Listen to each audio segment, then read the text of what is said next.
So if you want to keep your notes out from the treaty notes that we did, like, I guess that was 2 weeks ago now. Probably like 2 weeks ago, Wednesday. We're going to be mentioning all these treaties again, but we're going to be looking at some of their specific impacts. So again, a common denominator is it's going to demilitarize people, it's going to take away their land, they're going to have to pay war reparations or war damages.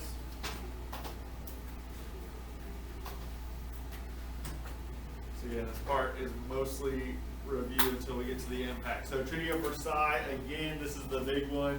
If there's a question on IB test or our test that mentions the treaties or the impacts, the Treaty of Versailles should always be like your first thing that you should think of.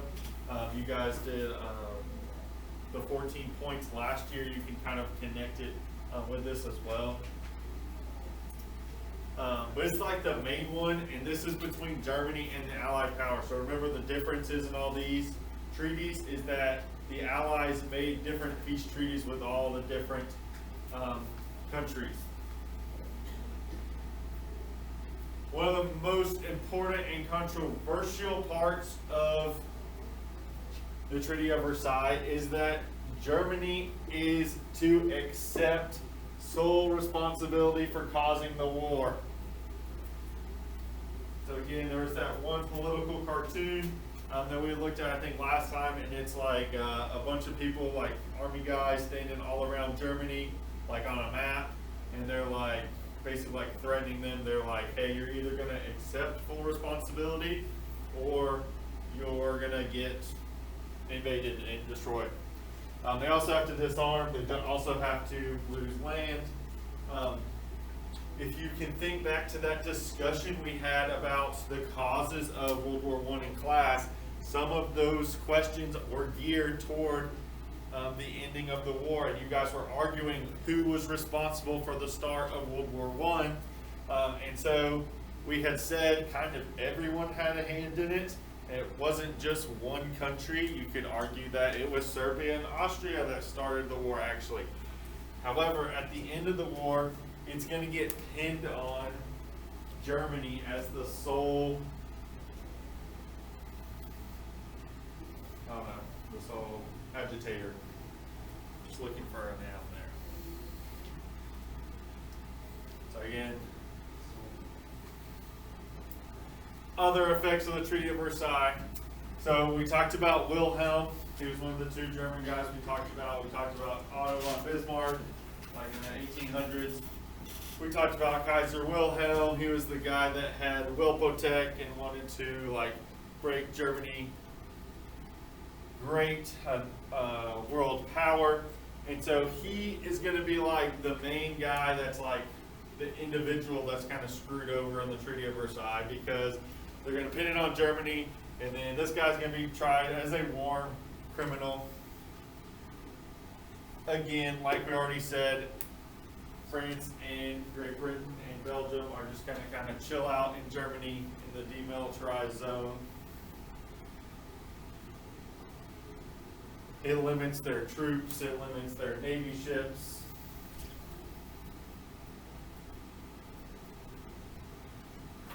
I'm going a little fast because this is mostly for review. Their forces are limited. They're not allowed to manufacture or import or export weapons, including poisonous gas, and it's eventually going to be outlawed.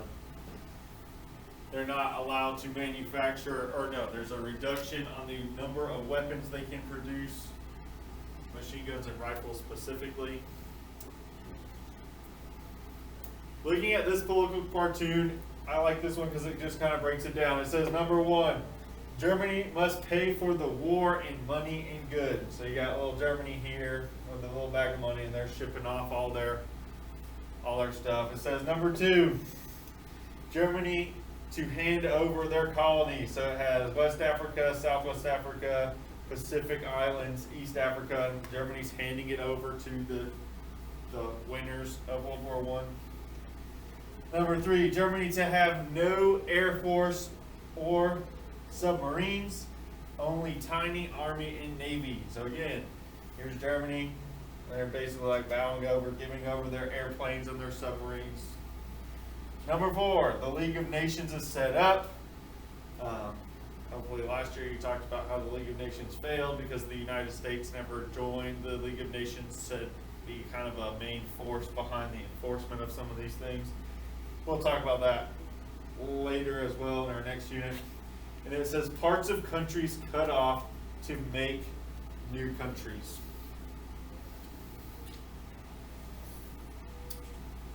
Treaty of St. Germain, we talked about how this was Austrian-Hungary. I'm going through these quickly because these are reviews, and now we're going to look at the reactions.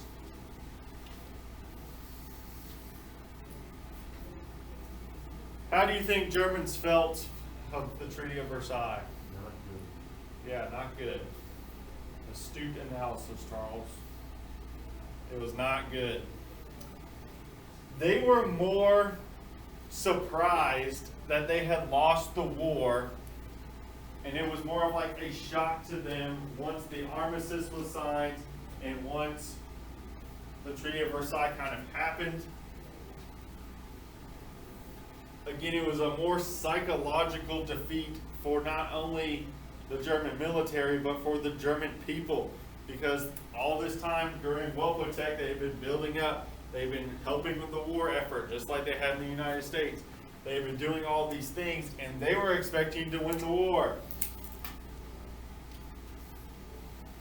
And so we've probably all had the feeling where we work super, super hard on something, and like you pour your blood, sweat, and tears, and you stay up late, and then like you fail.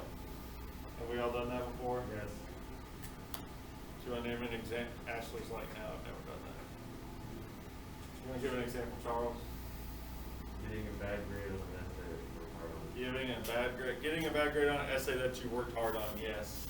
And then the essay that you write like 30 minutes before it's due gets like an A. Yeah. Yeah, that's Okay. how it goes. It sucks.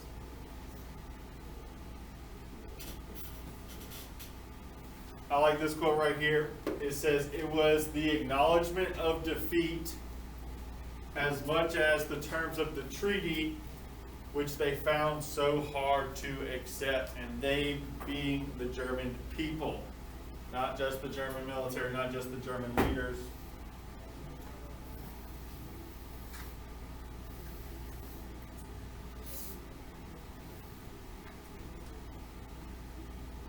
So we're going to talk about some impacts of these treaties. You have this guy, I don't know how to say his name in French, Clemenceau. Does that sound good to y'all? They don't have a better pronunciation? Say it right. Clemenceau? Alright. Good morning, Sparta.